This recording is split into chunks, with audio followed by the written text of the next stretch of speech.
Bill Simmons is a two-time New York Times best-selling author who has created an empire based on his wildly popular and entertaining takes on music, sports, movies, and culture. He created the sports documentary series 30 for 30 for ESPN, which has since won a Peabody Award, an Emmy, and an Academy Award for Best Documentary Feature. As founder of the Ringer Podcast Network, his slate of more than 30 podcasts has entertained millions of listeners and changed the podcasting business model for the entire industry. And now, in a partnership with HBO and Universal Music Publishing Group leaders Jody Gerson and Mark Cimino, Bill is creating a multi-part documentary film series rooted in the music world.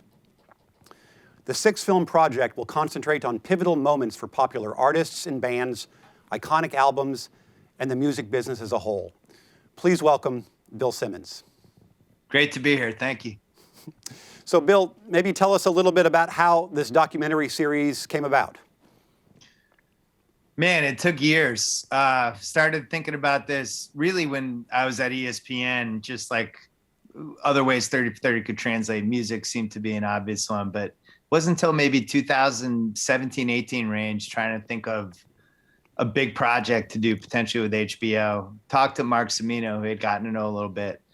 And he said, you know, these people come in and they pitch us 30 for 30 for this, 30 for 30 for that. And it's like, why don't you just do that for us? And I was like, it's so funny. I have a whole document of ideas, and we kind of went, but this was 2018. And I think, you know, it's funny with the twists and turns that this takes. Like the first couple docs that we wanted to do, for a variety of reasons, the way music goes, it just either fell through or fell out. And we ended up with 6 that I love, but I got a little taste of what the music world's like, with managers and labels and artists and people wanting to do something and then backing out. But we landed in a great spot, and I'm really proud of the series. I think the big conceit for us was, I think with music docs, my big frustration with them usually is like they kind of go cradle to grave, right? It starts from the beginning, it goes all the way through, goes to the end, and it's like 2 hours. They try to do everything. And what worked with us with 30 for 30 in sports was we concentrated on moments, windows of time, slices. And we always felt like that was like the best part of whatever we're trying to do. And so like Fab Five is a perfect example. That was a really popular one that we did when I was there. And it's just like 3 years of this team that really mattered and kind of changed the game in college basketball and beyond. And it's like, what's the music version of that? So those were the things we gravitated to. We tried to do stuff that skews a little bit younger, and stuff that is a little more contained versus trying to tell a whole massive story. Yeah, I know that soon you'll be announcing the subjects of these 6 documentaries, and we're not yet able to talk about them, but maybe tell us a little bit about how you chose the subject matters for these 6. I mean, such a wide universe of things to choose from. So it's a combo, right? It's you're trying to think of stories and things that would just work, that have a beginning, middle, and end, that have some sort of hook. And ideally, it's something that is a hook that's a little bit bigger than the actual the A story that you're telling. You want the kind of subliminal story to be a little bit bigger, a little bit more big picture. So you think of it that way. But what's interesting is, and we did this with 30 for 32, you go meet. We wanted to meet with a bunch of filmmakers that we liked, who had done some stuff that we just thought was really good. And when you meet with them and you have an idea for them, sometimes they have their own idea. And what we learned over the years with 30 for 30 is sometimes when people bring an idea to you that they're passionate about, it's usually going to be good. And we have one of those, which I can't wait to tell people about, but it was an idea I just never would have thought of, and we did it. And I'm so happy we did, but it all came from the filmmaker. So with COVID obviously impacting your production schedule, when can we expect to see the first one of these? I mean, we're aiming for close to the end of the year, I think, for this. And I think a big thing for us was we wanted the 6 films to feel like they complemented each other and made sense collectively. And which is a really hard thing to do, but they're 6 different filmmakers, all of them feel different. But I think the conceit will feel relatively the same. And I think for, you know, the genesis of this for me, when I really started thinking about this, was this documentary came out about the Eagles in I think 2014. I ended up writing a column about it for Grantland, actually. But part one of that documentary, I thought was the best music documentary I'd ever seen. And it was contained. It was basically concentrated on these 7 years when these guys were together. I mean, there was some backstory, but really the best part was the last hour of it as they had this rise and fall. And then it just kind of all blew up. And that was when I was like, to me, this is like a 30 for 30. This, even though it's music, not sports, all the elements that make this great are what we're looking for with the best possible 30 for 30. And that was probably the year that I really started thinking about it seriously, how it'd work, and other music documentaries that I liked. Like there was a really good one about U2 when they were trying to make the Achtung Baby album, when they really almost broke up. Davis Guggenheim did it. That was a good one. It's like a 3-4 year window about their band. So there's been some over the years that were like, all right, something like this. And that's when it came together. Yeah, you mentioned the different directors for each one. People familiar with 30 for 30, which, by the way, I love, are already comfortable with that idea. But for these films, will it feel like they're connected, having 6 different topics, 6 different directors, or do you think they're each kind of unique, independent films, really, that aren't necessarily strung together? They will feel like films that can live on their own, but would also make sense under a bigger umbrella, I think would be the best way to put it. I think individually, we're going to be these will be in festivals on their own and things like that. They will, I think the goal was like, how can we make this great? I think we all had the same kind of aspiration. It's like, this wasn't just about like cranking out some documentaries. We wanted to make these great. We wanted to make these stand out. And I think what was cool for me, really getting to know Mark and Jody over the last few years, and I'm happy to call them friends, but just entering that world of how they think about music and just the obstacles they deal with day to day and things they have to navigate. It's been so fascinating just to kind of share that with them even a little bit. Their lives are really complicated, their business, the music business, it's even more complicated than sports. The obstacles that pop up, you just think about how much music has changed even in the last, 12 years. It's a completely different industry. What constitutes a hit? Now we have TikTok that has completely upended this, where somebody can become famous overnight, and really control their own destiny in so many different ways. And I think one of the docs that we have, it kind of taps into that a little bit. Just the gateway of somebody to become famous. It's the runway of it is now, it can be instantaneous. It can be overnight. I think the old way we think about, like, NWA, they still had to like print albums. They still had to get the word out. They still had to be quote unquote discovered. And now it's like, you can be discovered in 5 seconds. So, you have that on top of like these major artists that have libraries that are worth, incredible amounts of money, and you have the right documentary, it can rejuvenate it. That happened with the Eagles. The Eagles did that documentary and it completely rejuvenated their library. So there's just a lot going on, and it's really fun it's like a big jigsaw puzzle you try to figure out. Yeah, we actually had Irving Nazoff as one of our previous keynote speakers talking about that documentary. I'm glad you did this because we have mutual friends. I've been a fan of your work in the sports world and popular culture world, but now these music documentaries gave me the perfect excuse to invite you on as our keynote speaker for a music industry event. But let's talk about your podcast a little bit. So you start this in 2016 with the Ringer Network, and then 4 short years later, you're bought by Spotify. We don't agree with Spotify on a lot of things, but one thing I think we do agree about is that you make a great podcast and it's really valuable. Thank you. More than 30 different podcasts under the umbrella right now. And your signature podcast probably has the closest association with a particular song that I'm aware of. And talk a little bit about maybe your relationship with Pearl Jam and how that song became kind of the signature introduction of really your Frontline podcast. It's funny. It actually goes back to Tupac.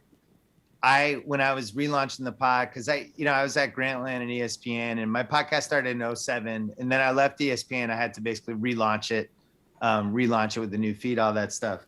And I really wanted to use "Picture Me Rolling," this Tupac song that I just felt like it weirdly was symbolic of the situation I was in professionally. So I started a dialogue with the Tupac's estate, went going, and they just licensed it to me for a year. I made a compelling case, and they were like, cool, you can have it for a year. So then when that year was getting close to coming up, that's how I got to really know Mark. And I was like, he was like, what other, and it just kind of was like, hey, what about, you love Pearl Jam?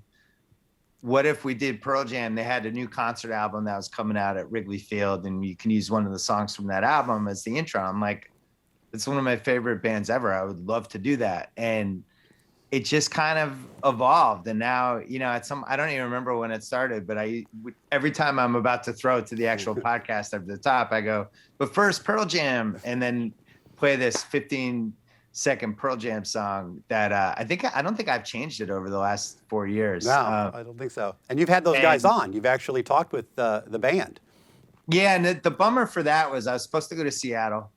And I think if I had gone to Seattle with Eddie and Jeff, I think it would have been like a 7-hour pod, because I do think it just would have evolved, and doing the stuff in the room is so much better. The pandemic happened, and they had the new album coming out, and we just decided to do it basically on the phone. And it was still good. You know, I know how to do it on the phone. There's some limitations, but in person, I think would have been the ultimate with those guys, because Eddie needs to warm up. He feels you out. He's good, but then like about an hour in, I felt like he got really comfortable. And that's when, if you're in person, it could just go forever. So I really miss doing the in-person interviews. It's, you know, we're all used to Zoom at this point. We all think it's, you know, we've made it work, but it's just when you have bodies in the room, it's so much better. Yeah. Now, this is just a coincidence, but it just so happens that one of the podcasts under your umbrella that Nora Princiotti and Nathan Hubbard did was a focus on Taylor Swift, who's going to be our icon recipient later today. Tell me about how that podcast came about. What kind of reaction did you get to it? They reviewed every single album as like a different podcast. Yeah, so that's a real success story for us. That started because we hired Nora a year ago. She's a football writer, but she loves Taylor Swift. I've been buddies with Nathan really since the, I don't know, late 2000s. He's a good friend of mine. And he also really respects Taylor Swift, but also has worked with her. So I think he was on my podcast talking about her. And then Nora texted me and was like, oh, Nathan missed this. And then we all ended up on a thread.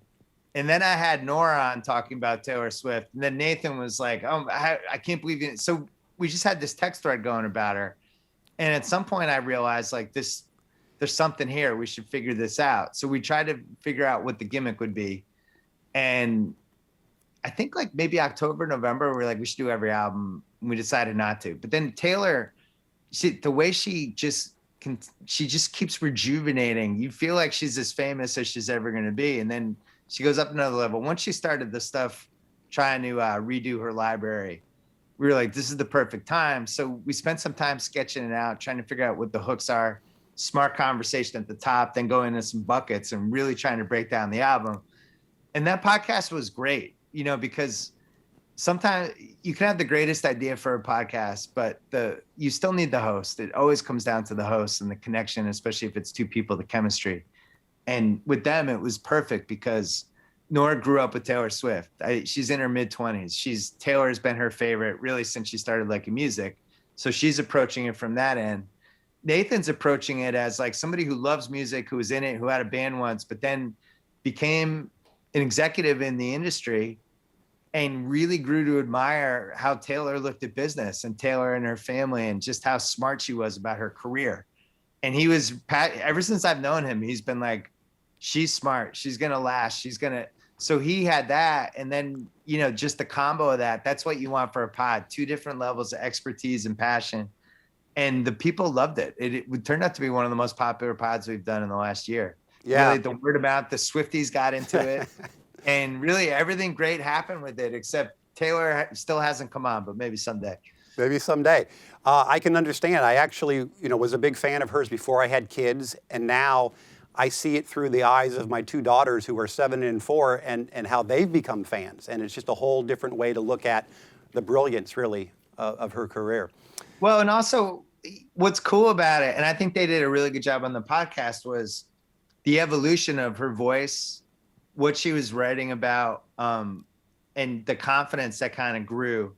And then these little real life checkpoints that hit with her, right? Like in 2009, Kanye going up on the stage. That was, for a lot of people, their first introduction. Even though Taylor is one of the biggest musical artists in the world, a lot of people didn't really know her or know anything about her music and just knew her from that. And then you have somebody like me who's like a dad of a young girl who all of a sudden, I forget what album it was, but all of a sudden that was all the only songs that her and her friends were playing. I'm like, whoa, this Taylor Swift thing, she might have some legs. I had no idea. I think it's so hard for a pop musician to stay that relevant for more than like 7-8 years. You just look at the history of music. It's like 7-8 years. It's not much different than like great movie directors, where directors can have like an awesome 8-year run, but the Scorsese type people are really rare. Like Scorsese is 70s, 80s, 90s, 2000s, 2010s, like still relevant now. For music, it doesn't happen. It's especially if it's pop music, and she's going to be around. It seems a lot longer than just, what's it been now? 14 years, something like that, 13 years. Yeah, and I think you make a good point. Her re-recording her earlier work and having it still be current and relevant as an adult. I mean, imagine going back to when we were teenagers and reading something that we had written back then in our adult voice and it's still sounding current or smart. That's what she's doing with her songwriting. It's pretty amazing. And it's also brilliant to just take control of your own destiny with this stuff, right? And that's one of the biggest, dilemma is not the right word, but struggles I think that the music industry is having right now is, and it's not just the music industry, it's anywhere, where creators wanting to own their IP versus the people that gave them the chance to create the IP, like what's their say in it? And that's a tug of war in pretty much any industry. I think in this case, she just figured out a chess move that is kind of insurmountable, right? She's like, all right, cool. I'm going to redo every song and call it Taylor's version. Guess what my fans are going to download? And that's it. It's like checkmate. All right, she wins this one. It's done. Yeah. So let's try to bring the sports world and the music world together. A lot of athletes have tried to cross over and make it in the music world. And so I gave some thought to what I thought were the best and worst examples of that, and then I'll ask you for yours. I think on the best scale, probably I would pick Wayman Tisdale, great basketball player. Yeah. Turned out to be a fabulous jazz musician, was at the top of the Billboard chart. He probably, in my mind, the most successful at being both good in sports, good in music. It was easier to come up with candidates for bad. I thought about honorable mention, Shaq, Oscar de la Hoya. Yeah, but Shaq's album sold. I mean, the funny thing with Shaq is maybe it wasn't great, but you go back and you look at the sales, like he was really successful. That's true. Like kind of shockingly. That's true. My winner, though, for worst, has got to be Carl Lewis, who was an idol of mine as a high school long jumper, and then to see him try to sing the national anthem, which was painful. Your candidates for this, best athletes, worst athletes that have made this crossover. Carl Lewis is a really good one. That's probably where I would have headed. There's been some really, are we including wrestling as a sport? You tell me. There's been some really bad wrestling theme songs and wrestlers trying to cross over. I actually think it's funnier when actors and actresses try to cross over. Like that Eddie Murphy Party All the Time. That video is one of the funniest 4 minutes of his career, not intentionally, where Rick James is in the studio like grooving and Eddie's just doing his whole thing. I think you made the right call though. The Carl Lewis thing, the anthem was iconic. They played it on SportsCenter. Charlie Steiner completely broke down listening to it, and it's became the motto for how not to do this. I would say that's a good number one. Yeah, and probably a good lesson when you mess up, not stop, speak to the audience, say that you're going to really do it better, and then continue. Right. Just kind of get through it. Maybe is a better strategy. Can you say like, hold on now, hold on 1 second. Here it comes. That's right. Talking about athletes, Dame Lillard has a lot of respect in the music industry and the hip hop industry for the stuff he does. I think he's one that's crossed over. And I know a lot of these dudes, all these NBA players, they all have like a studio in their house, all of them. I considered him. I actually think you're right. He's really good.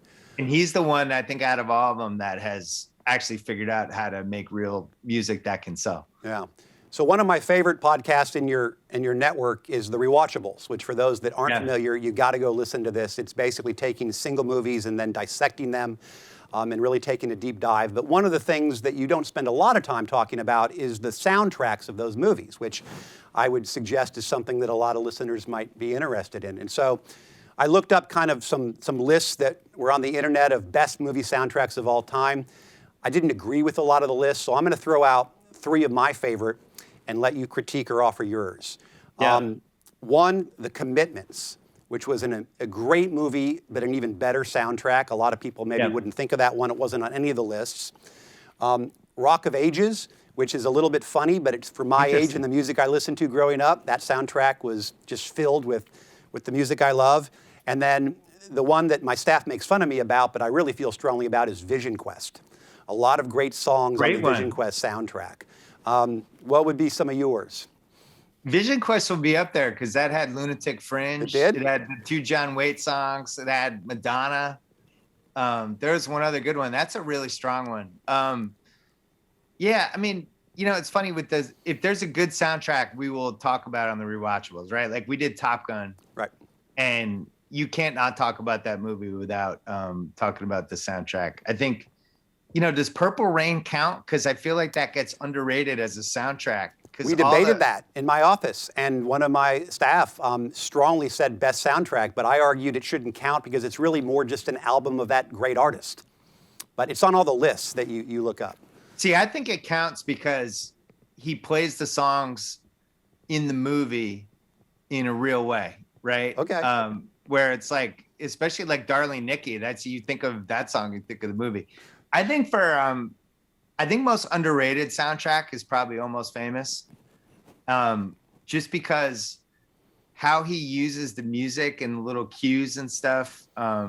Plus they actually have a couple songs from the real band that I thought the Stillwater songs were good. Yeah. I really like Fever Dog. I thought that was like that was actually on some of the lists. So yeah, I Yeah. think that was good. Well, And listen, the Boogie Nights soundtrack was, I think the Boogie Nights soundtrack, that's another one. I have those as playlists where I made the playlist. This is so dorky. I made the playlist in the order of the songs when they appear in the movie, and you can listen to them, and it's kind of like you're watching the movie, but not really. Yeah. Well, listen, we really appreciate you joining us. I'm going to get you out of here on this question. You are famously maybe Boston sports' biggest fan. I grew up in Kansas City. And even though Tom Brady is no longer on the Patriots, I know you still love the guy and still root for the guy. And so I'm going to offer this point of view, and I'll give you the last word to critique it. I believe Tom Brady is the most accomplished quarterback of all time. He's played the position, you know, for a long time, accomplished, rings, all that. But I think Patrick Mahomes has played the position at a higher level than anyone's ever played it. And so Brady most accomplished, but I think I'm going to go with Patrick Mahomes as greatest. Your thoughts? Really early for Patrick. He's a one-title guy right now. I think he's in the running for most talented, but you know, he's in an era now where you can't touch the quarterback and you can't touch receivers. And I think a lot of these guys are going to look really, really good. I grew up, I thought Elway was incredibly talented as Mahomes, but was playing in an era where people are kicking the crap out of him, you know, and his wide receivers, if they went over the middle, they were getting decapitated basically. So I think Mahomes is best positioned to become the best quarterback of all time of anyone we've seen. But guess what? He's got to win 7 Super Bowls before it's a conversation. Fair enough. Well, listen, thank you so much for joining us. We can't wait for the documentaries to come out. And for anyone who's not already a big fan of the podcasts, I would strongly recommend you tune in. Bill Simmons, thank you. I appreciate it. It's great to be here. Thank you.